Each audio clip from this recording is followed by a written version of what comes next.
नमस्कार, स्वागत है आप सभी का संदीपनी क्लासेस के इस यूट्यूब प्लेटफॉर्म पर। और प्यारे बच्चों, आज हम एक नए वीडियो के साथ उपस्थित हुए हैं। आज हम चर्चा करेंगे अर्धवार्षिक परीक्षाओं से संबंधित महत्वपूर्ण प्रश्न उत्तरों पर। ये प्रश्न उत्तर आपकी आगामी जो नवंबर माह में अर्धवार्षिक परीक्षा होने जा रही है उसमें इनमें से प्रश्न आने की पूरी संभावना है। तो आप अपना रजिस्टर लें, पेन लें और इन प्रश्न को और इनके उत्तरों को अपने रजिस्टर में नोट डाउन कर लें, या फिर यदि आपके पास मॉड्यूल है तो मॉड्यूल में आप अपने इस आंसर को लिख सकते हैं। और संदीपनी क्लासेस के इस यूट्यूब चैनल को आप सब्सक्राइब करें और अपने दोस्तों के साथ इसे शेयर करें ताकि वो भी इनका लाभ ले सकें। और वीडियो अच्छा लगे तो वीडियो को लाइक करें और शेयर करें। तो चलिए शुरू करते हैं। पहला प्रश्न है, कार्य का एसआई मात्रक क्या है? कार्य का एसआई मात्रक पूछा गया है। तो इसमें ऑप्शन दे रखे हैं जूल, अर्ग, वॉट और न्यूटन। तो कार्य का एसआई मात्रक होता है जूल। ठीक है, याद रखना है कार्य का एसआई मात्रक क्या है? जूल है। इसी प्रकार दूसरा प्रश्न है, शक्ति का एसआई मात्रक क्या है? शक्ति का एसआई मात्रक क्या है? तो इसमें ऑप्शन दे रखे हैं जूल, न्यूटन, वॉट और पास्कल। तो देखिए, ये इससे पहले वाले प्रश्न में कार्य का एसआई मात्रक जूल है, तो पहला ऑप्शन तो होगा नहीं। अब इसका आंसर है वॉट। तो शक्ति का एसआई मात्रक क्या होता है? वॉट होता है। तो इसका राइट आंसर होगा स। कार्य करने की दर को कहते हैं, कार्य करने की दर को क्या कहते हैं? कार्य करने की दर को शक्ति कहते हैं। अगला प्रश्न देखते हैं, m द्रव्यमान की वस्तु v वेग से गतिशील है। कोई m द्रव्यमान की वस्तु है जो v वेग से गतिशील है, तो इसकी गतिज ऊर्जा पूछी गई है। गतिज ऊर्जा का फॉर्मूला होगा 1/2 mv स्क्वायर, 1/2 mv स्क्वायर। देखो, m यहाँ पर द्रव्यमान है और v किसी वस्तु का वेग है, तो इसका आंसर होगा वह 1/2 mv स्क्वायर। अगला प्रश्न है, m द्रव्यमान की वस्तु पृथ्वी सतह से h ऊंचाई पर रखी है। कोई वस्तु है जिसका द्रव्यमान m है और वो वस्तु पृथ्वी की सतह से h ऊंचाई पर रखी है। इसमें संचित गुरुत्वीय स्थितिज ऊर्जा कितनी होगी? तो इसका राइट आंसर होगा mgh। ठीक है, अगला प्रश्न देखते हैं, किसी बल द्वारा किया गया कार्य हो सकता है, किसी बल द्वारा किया गया कार्य हो सकता है धनात्मक, ऋणात्मक, दोनों और कोई नहीं। तो इसका राइट आंसर होगा, क्योंकि किसी बल द्वारा किया गया कार्य धनात्मक भी हो सकता है और ऋणात्मक भी हो सकता है, तो इसका राइट आंसर होगा स, दोनों। एक बच्चा किसी भारी वस्तु पर 10 मिनट तक बल लगाकर खिसकाने का प्रयास करता है, लेकिन वस्तु अपने स्थान से हिलती भी नहीं है। इस घटना में बच्चे द्वारा किया गया कार्य कैसा होगा? देखो, कोई बच्चा किसी वस्तु पर बल लगा रहा है, भारी बल है, मतलब वो वस्तु भारी है और वो उस पर प्रेशर लगाता है। 10 मिनट तक उसने बल लगाकर खिसकाने का प्रयास किया, लेकिन वो वस्तु खिसकी नहीं, वो अपनी जगह पे ही रही। तो इसमें किया गया कार्य देखो शून्य होगा, कोई कार्य हुआ ही नहीं है, तो किया गया कार्य कैसा होगा? शून्य होगा। तो इसका राइट आंसर होगा अ, शून्य होगा। अगला प्रश्न है, एक यूनिट विद्युत ऊर्जा का अर्थ क्या होता है? एक यूनिट विद्युत ऊर्जा का अर्थ, इसका मतलब होता है 1 किलोवाट घंटा। तो 1 kWh, किलोवाट आवर्स। तो इसका राइट आंसर होगा अ। अजय एवं विजय, जिनका भार समान है, अलग अलग रस्सों पर चढ़ना प्रारंभ करते हैं। अजय 8 मीटर चढ़ने में 20 सेकंड लेता है तथा विजय 8 मीटर चढ़ने में 25 सेकंड लेता है। तो इसमें शक्ति पूछी गई है, किसकी शक्ति अधिक है?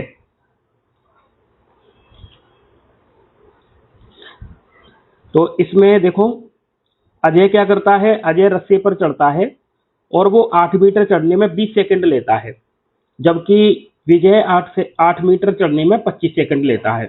इसका मतलब शक्ति किसमें ज्यादा होगी? अजय में ज्यादा होगी, क्योंकि वो कम समय में ज्यादा ऊंचाई तक चढ़ जाता है। इसलिए इसका राइट आंसर होगा अजय।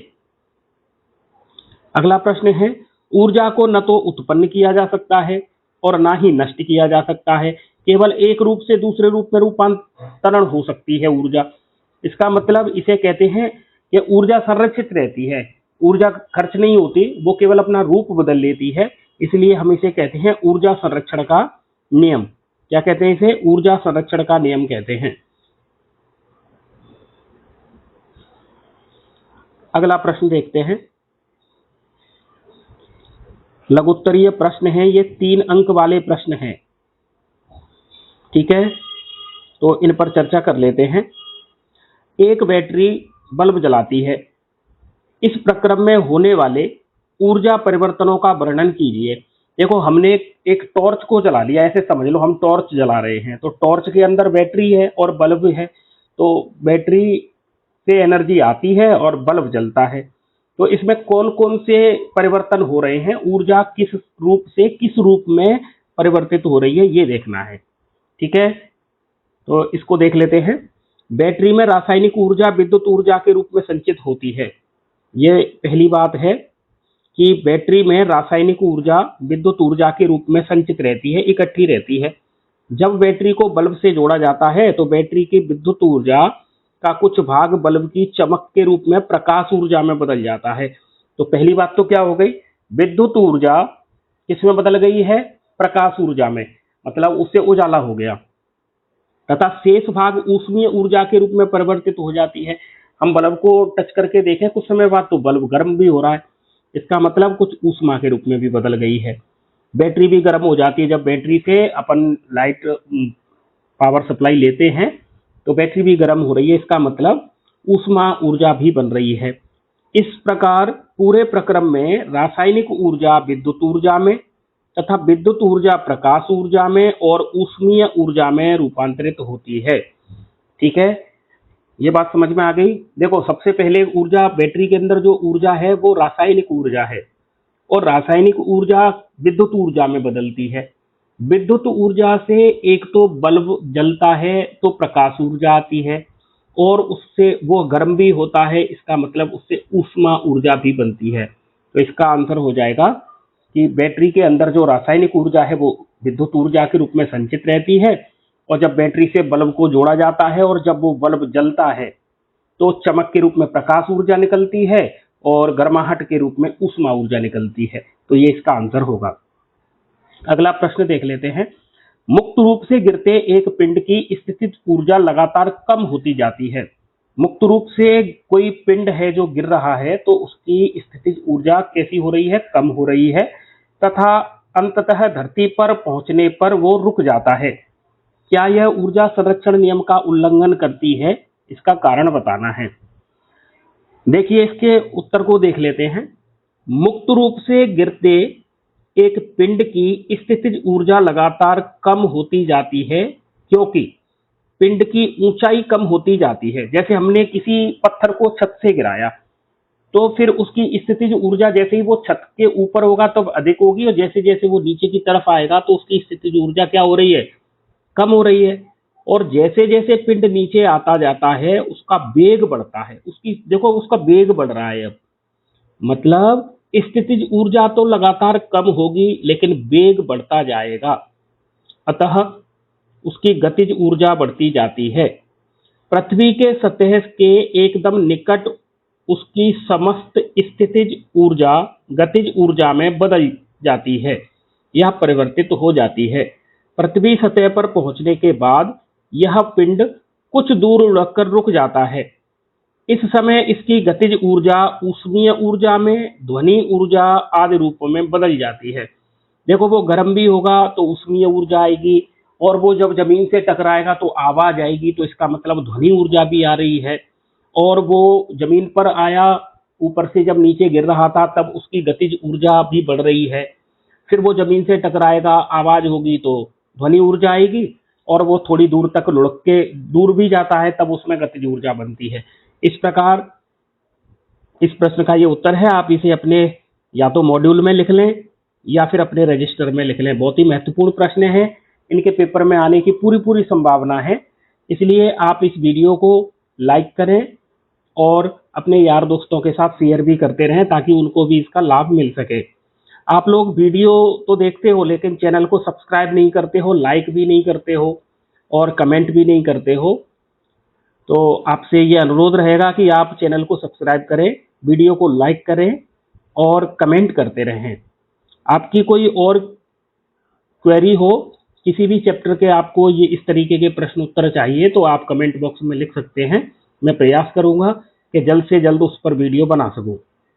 चलिए अगला प्रश्न देख लेते हैं। देखिए यहाँ पर दिया हुआ है प्रश्न नंबर 3। 40 वोल्ट का एक बल्ब है और वो प्रतिदिन 10 घंटे उपयोग किया जाता है, मतलब हम उस बल्ब को 10 घंटे तक जलाते हैं रोजाना, प्रतिदिन। 40 वाट का बल्ब है और वो पर डे 10 घंटे जलता है।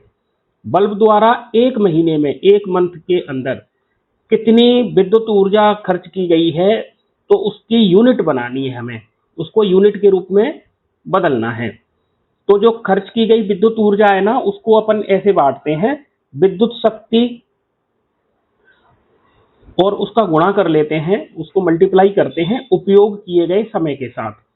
मतलब विद्युत शक्ति को वाट से और समय को अपन दर्शाते हैं टी से, टाइम। ठीक है, तो देखिए बल्ब कितना है अपना, बल्ब के वाट कितने हैं, 40 वाट, और वो रोज 10 घंटे जलता है तो उसका गुणा 10 से कर लेंगे। देखिए एक महीने का खर्च पूछ रहा है, एक महीने में 30 दिन के हिसाब से हम गुणा 30 से भी कर देंगे। तो जब 40 गुणा 10 गुणा 30 करते हैं तो इसका आंसर आएगा 12,000 वॉट आवर्स।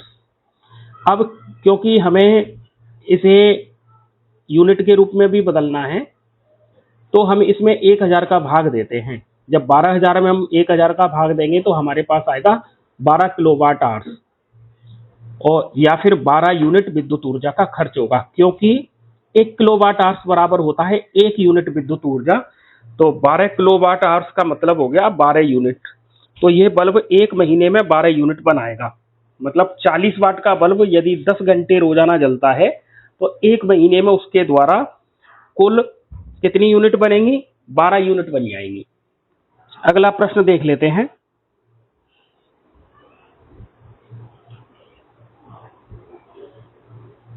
एक खिलौना कार में चाबी भरकर जमीन पर रखने पर वह आगे चलती जाती है। ऐसा आप छोटे थे, मैं भी छोटा था तब गाड़ी चलाते थे, आप भी चलाते होंगे। तो कोई खिलौना गाड़ी है, उसमें हम चाबी भरते हैं, पहले चाबी भरते हैं फिर उसे फर्श पर रख देते हैं या जमीन पर रखते हैं तो वो आगे चलती है अपने आप। क्योंकि हमने चाबी तो निकाल ली है फिर भी वो आगे चल रही है, तो क्यों चल रही है, इसे ऊर्जा कहाँ से आ रही है? तो इसका आंसर देख लेते हैं। जब हम खिलौना कार में चाबी भरते हैं तो इसमें उपस्थित स्प्रिंग विकृत हो जाती है। इसके अंदर एक स्प्रिंग लगी रहती है, पहले आती थी एक चौड़ी सी स्प्रिंग आती थी, जब हम चाबी भरते थे वो टाइट होती जाती थी, तो ये विकृत हो जाती है। स्प्रिंग में यह विकृत चाबी के राउंड पर निर्भर करती है कि हम कितनी बार उसे घुमा रहे हैं। हमारे द्वारा चाबी से स्प्रिंग को विकृत करने में किया गया कार्य स्प्रिंग में स्थितिज ऊर्जा के रूप में संचित हो गया है। जब हमने उसमें चाबी भरी है, चाबी भरी है, चाबी भरी है, तो वो किसमें, क्या उसमें स्टोर हो गई है, स्थितिज ऊर्जा स्टोर हो गई है। जैसे ही कार को जमीन पर हम रखते हैं, इस स्प्रिंग में जो स्थितिज ऊर्जा संचित हो गई थी वो अब गतिज ऊर्जा में बदल जाती है, और इसी की वजह से वो कार आगे की ओर गति करने लगती है। यही कारण है कि खिलौना कार में चाबी भरते हैं और फिर वो अपने आप चल पाती है। क्यों? क्योंकि हमने उसमें किसको स्टोर कर रखा है, स्थितिज ऊर्जा को, और स्थितिज ऊर्जा किसमें बदल गई है, अब गतिज ऊर्जा में। ठीक है, अगला प्रश्न देख लेते हैं।